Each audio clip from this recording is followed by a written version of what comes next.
Let's see how to tell if your iPad has water damage. In the first step, open Settings, later go to General.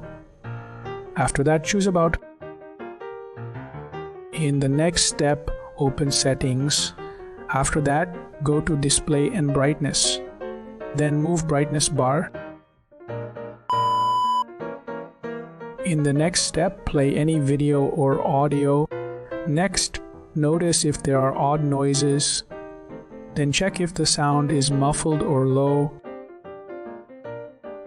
In the next step, open Settings. Now go to Accessibility.